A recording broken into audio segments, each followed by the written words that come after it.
You're about to hear the story of 3 red roses.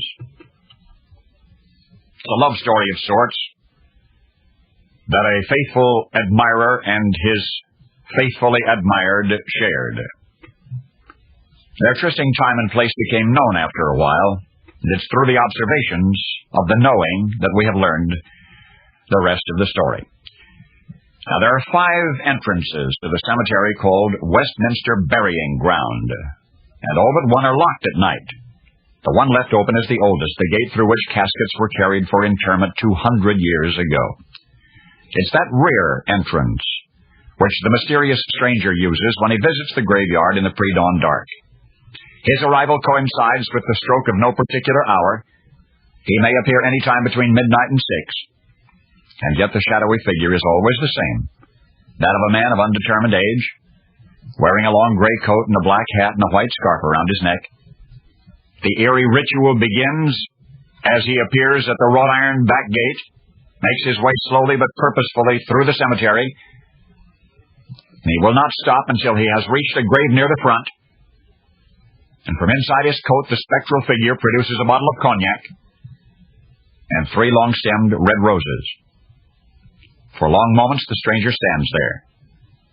Some swear they have heard him utter an affectionate toast to the occupant of that grave, though the words themselves are indefinite. The next morning when the grave is inspected, the roses are found as they had been tenderly placed alongside the bottle of cognac, which is always half empty. If the shadowy visitor is not of this world, he's more dependable than any ghost in the history of bumps in the night. There are always a few witnesses stationed at windows in nearby Westminster Hall, always some who wait up to watch for him, to see him step from the mist. This phantasmic figure has yet to disappoint them. On the other hand, if he is a flesh-and-blood man, nobody has dared to guess his identity. I think nobody really wants to know. Observers say they respect his tribute, regardless of its meaning, and they respect his privacy. They would do nothing to interrupt him.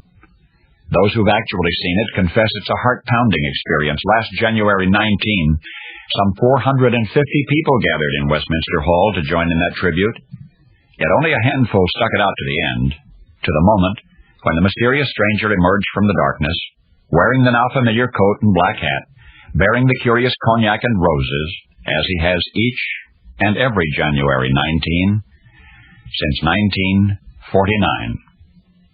And so, as I say, it is a love story of sorts, an annual honoring of a man known the world over by a man who may never be known.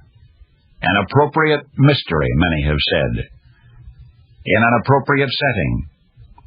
For you see, the man who has returned to that gravesite every year for the past 39 years honors the birthday of the author-poet who died and was buried there in 1849 at the age of 40. Died and buried with only 5 mourners in attendance. Edgar Allan Poe.